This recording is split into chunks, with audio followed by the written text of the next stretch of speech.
ઉપર 4 હાથી છે. આપણે મોબાઈલમાં તો આવતા નથી. બોલો 4 હાથી નજીકથી મંદિરે આવે તો કુંભના દર્શન કરવા માટે તો અહીંથી એન્ટ્રી છે અંદર જવાની કુંભમાં દર્શન કરવા. હાલો ફેમિલી, કેમ છો બધા? મજામાં છો? તો આપણે પહોંચી ગયા છીએ સ્વામિનારાયણ ભગવાન ગુરુકુલ. તો આપણે સ્વામિનારાયણ ભગવાનના દર્શન કરવા જવાનું છે. આ જે સામે છે ને ગુરુકુલ હોસ્ટેલ છે. તો એ સ્વામિનારાયણ ભગવાનના દર્શન કરવા માટે તો આપણે તમે મંદિર જોઈને તમને ખબર જ પડી ગઈ છે કે આપણે ગુરુકુલ છે. માટે વિડીયો બના રહેજો, પૂરેપૂરો મજા આવશે. એટલે આપણે છે ને મંદિરે પહોંચી ગયા છીએ. મંદિરે જવાનું છે દર્શન કરવા માટે. તો જે સામે દેખાય ને નીલકંઠ હવેલી, ત્યાં જવાનું છે આપણે દર્શન કરવા માટે સ્વામિનારાયણ ભગવાનના. આજુબાજુનો નજારો તમને બતાવી દઉં સ્વામિનારાયણ ભગવાનના મંદિરનો. તો અહીંયાનો નજારો છે ને બહુ સુંદર છે ને આમ અલગ જ આમ આનંદ થાય એકવાર અહીંયા આવીને. એટલે આમ તમે આમ નજારો તમે જોઈ શકો કેવો આમ સુંદર છે આમ બધું. અહીંયા આપણે છે ને અહીંયા આપણે જે કુંભ છે ને ત્યાં કુંભમાં જવાનું છે. ત્યાં આપણે મંદિર છે અલગ અલગ અંદર ભગવાનના. તો ત્યાં કુંભમાં આપણે જશું. તો પેલા જઈએ આપણે સ્વામિનારાયણ ભગવાનના દર્શન કરવા માટે. સામે નીલકંઠ હવેલી છે. તો ચાલો જઈએ આપણે હવેલીના દર્શન કરવા માટે. આપણે છે મંદિરની નજીકમાં પહોંચી ગયા છીએ નીલકંઠ હવેલીમાં. તો ખાલી આપણે દૂરથી આપણે નજારો જોતો અત્યારે નજીકથી જ આપણે પહોંચી ગયા છીએ. નજારો ખાલી નજીકથી જોવો. મંદિરની આમ સુંદરતા ને આમ અલગ જ આમ આનંદ થાય દર્શન કરવા આવીને. તો આમ ખાલી ગેટ ઉપર 4 હાથી છે. આપણે મોબાઈલમાં તો આવતા નથી. બોલો 4 હાથી નજીકથી મંદિરે આવે તો મંદિર આમ વિશાળ છે ને આમ મોટું મંદિર છે. આમ તમે જોઈ શકો. આમ જો ઉપર હનુમાન દાદા છે. આપણે હનુમાન દાદાના દર્શન થાય છે સાથે સાથે. તો અંદર આપણે જઈએ હવે દર્શન કરવા માટે. તો આ મેન એન્ટ્રી છે, મેન ગેટ છે અહીંયા. તો આપણે જઈએ હવે મેન ગેટમાં અંદર દર્શન કરવા માટે. તો ફાઇનલી છે ને આપણે અંદર જઈએ દર્શન કરવા માટે સ્વામિનારાયણ ભગવાનના. તો આપણે છે ને અંદર મેન ગેટે પહોંચી ગયા છીએ. તો હવે જઈએ આપણે મેન અંદર દર્શન કરવા માટે. આમ મંદિરની આમ સુંદરતા કેટલી આમ મસ્ત છે ને સામે જ સ્વામિનારાયણ ભગવાન છે. તો આપણે જઈએ દર્શન કરવા માટે સ્વામિનારાયણ ભગવાનના. આમ સુંદરતા જ કંઈક અલગ છે મેન ગેટની. ખાલી આમ જોવો તો ખરા ને આમ અંદરની આમ કુદરતી આમ અલગ જ છે. આમને અંદરની સુંદરતા જેટલી આમ વાત જ પૂછવામાં. અંદરની આમ ભવ્ય આમ મંદિર જ ભવ્ય લાગે. આમ લાઇટિંગ ને આમ અંદરની સુંદરતા અને કલા ને ઉપર તો મોટા 2 પંખા છે. ને ટ્રાફિક તમે જોઈ શકો છો કે કેટલી ટ્રાફિક છે અહીંયા દર્શન કરવા માટે આવેલા બધાની. એટલે એટલો અહીંયા મંદિરમાં એકવાર આવીને તો આમ આનંદ જ એટલો આમ અલગ થાય. આમ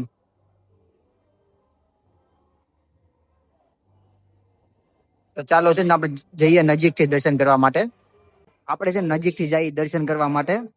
કેમ કે અહીંયા ભક્તોની ભીડ છે. તો રાધા કૃષ્ણ ભગવાન છે ને બાજુમાં સ્વામિનારાયણ ભગવાન છે. અને તમે જોઈ શકો છો દર્શન કેવા મસ્ત અને શાંતિથી આમ થાય છે. અને આમ આનંદ જ આવે દર્શન કરવાથી. એમ અંદરની આમ પ્રકૃતિ જ કઈક અલગ જ છે. આમ સ્વામિનારાયણ ભગવાનના દર્શન કરવાથી આમ આનંદ થાય. આમ પાછળ તમે ભક્તોની આમ ભીડ જોઈ શકો કેટલી બધી ભીડ છે. મંદિરની અંદરની કુદરતી આમ સુંદરતા જો કેટલી આમ સુંદર છે. આમ મંદિર જ અંદરની સુંદરતા એટલી મસ્ત છે. ને આપણે જઈએ હવે સ્વામિનારાયણ ભગવાનના દર્શન કરવા માટે. જો જય સ્વામિનારાયણ ભગવાન. આપણે છે ને દૂરથી આમ દર્શન કરીએ ને તો છે ને સ્વામિનારાયણ ભગવાનના દર્શન થઈ જાય છે, લક્ષ્મીનારાયણના દર્શન થઈ જાય છે અને બાજુમાં રાધા કૃષ્ણ છે તો દર્શન થઈ જાય છે. કેમ કે દૂરથી આપણે દર્શન કરીએ ને તો 3 ભગવાનના દર્શન થાય છે. નજીક જઈએ ને તો આપણે એક જ ભગવાનના દર્શન થાય છે. તો આપણે તમે છે ને દૂરથી દર્શન કરાવી. થોડાક બહુ દૂરે નથી ને બહુ નજીક નથી એવી રીતના છે. તો આપણે દર્શન તમે કરી શકો છો કે આમ નજીક આમ મસ્ત રીતે આમ આરામથી આમ દર્શન થાય છે. આમ ખૂબ આનંદ થયો અહીંયા દર્શન કરીને. દર્શન કરવાના મને અહીંયા એમ થાય કે અહીંથી ઘરે જ નથી જવું. બોલો એ રીતના એટલો આનંદ જ થાય દર્શન કરવાનો. શાંતિ આમ મળે. આમ મનને શાંતિ થાય. આમ કે નહીં છે એક વાર મુલાકાત કરજો આપણે ગુરુકુલની. દર્શન કરવા માટે આવજો. આપણે યુટ્યુબમાં છે ને પૂરો વિડીયો છે. અહીંયા આપણે પૂરો યુટ્યુબમાં વિડીયો મૂકેલો છે પૂરા ગુરુકુલનો. તો આપણે છે ને મંદિરમાંથી દર્શન કરીને આવ્યા છીએ. તો જઈએ હવે આપણે અંદર કુંભમાં. તો હવે આપણે કુંભના દર્શન કરવાના છે. તો આપણે કુંભનું તમને ટોટલ અંદર આપણે ભગવાન કયા છે ને આપણે દર્શન કરાવીએ. હવે આપણે કુંભમાં એથી અંદર કયા કયા ભગવાન છે. તો ચાલો હવે જઈએ આપણે કુંભમાં દર્શન કરવા માટે. ને આ જે તમે ચારે તરફ દેખાય છે ને એ હોસ્ટેલ છે ગુરુકુલની. આ આપણે નિશાળ છે હોસ્ટેલની. અહીંથી ને આ મંદિર છે ને મંદિરની બાજુમાં હોસ્ટેલ. બહુ મોટી જગ્યા છે.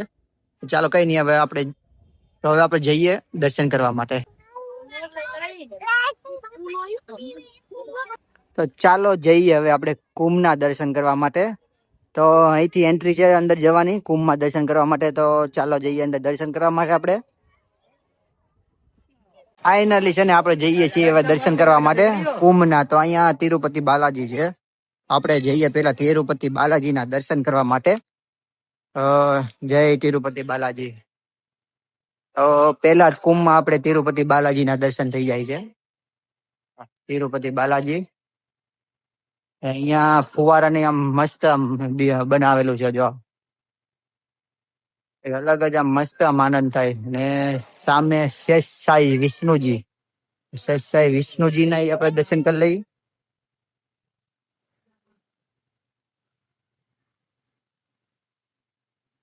શેષશાહી વિષ્ણુજી.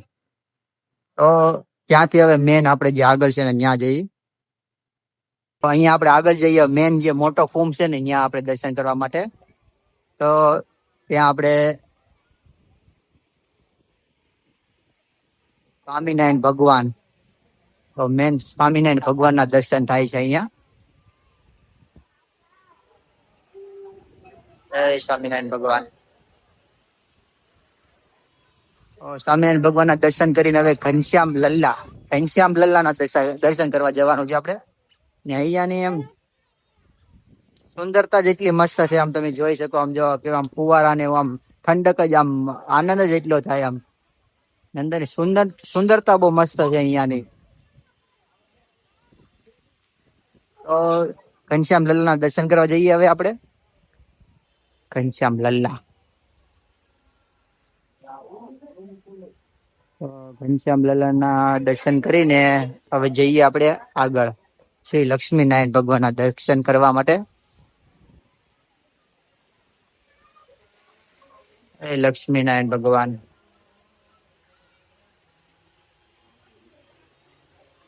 તો લક્ષ્મીનારાયણ ભગવાનના દર્શન કરીને રાધા કૃષ્ણજીના દર્શન કરવાના છે આપણે કુંભમાં.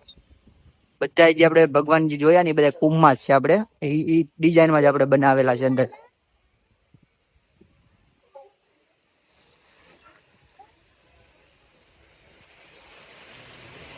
ત્યારબાદ છે ને છેલ્લે આપણે શિવ પાર્વતીજીના દર્શન કરવાના છે. તો શિવ પાર્વતીના દર્શન કરવા જઈએ આપણે હવે આગળ. આપણે શિવ પાર્વતી પહેલા છે ને આપણે ઘનશ્યામ મહારાજના દર્શન કરવાના છે. ઘનશ્યામ મહારાજ. આપણે ઘનશ્યામ મહારાજના દર્શન કરવાના ભૂલી ગયા હતા, કેમ કે મોટા સ્તંભ કુંભમાં જ છે પણ બીજી સાઈડમાં હતા. આપણે ઘનશ્યામ મહારાજના દર્શન કરી લઈએ. જય ઘનશ્યામ મહારાજ.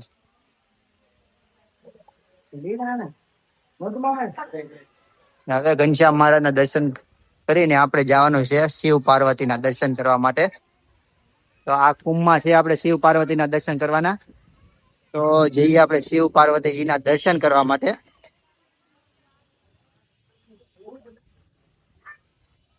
જય શંકર ભગવાન.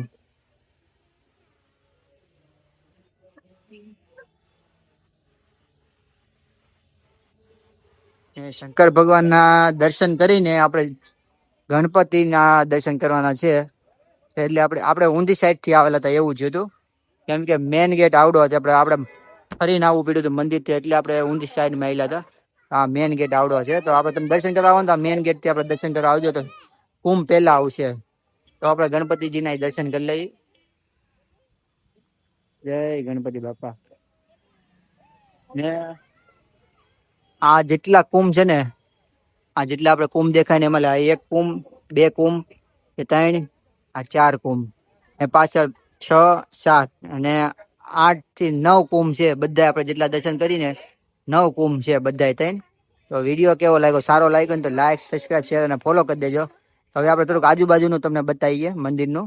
તો ચાલો હવે જઈએ આપણે આગળ થોડાક. તો આપણે છે ને હવે નીલકંઠ વર્ણી, તો નીલકંઠ વર્ણીના દર્શન કરવાના છે. તો અહીંયા શંખમાં છે, બોલો આમ મસ્ત, આમ સુંદરતા જેટલી આમ મસ્ત છે. નીલકંઠ વર્ણીને આપણે દર્શન કરી જઈએ. નીલકંઠ વર્ણી. તો આપણે દર્શન થઈ ગયા નીલકંઠ વર્ણીજી. ને અહીંયા છે ને સીતારામજી છે. તો સીતારામજીના દર્શન કરવાના છે. ને કુંભમાં જ છે, જેટલા આપણે ભગવાન છે ને બધા કુંભમાં જ છે. સીતારામજી.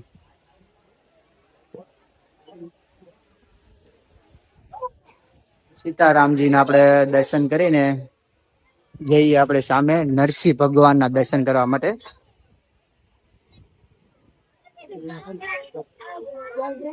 નરસિંહ ભગવાન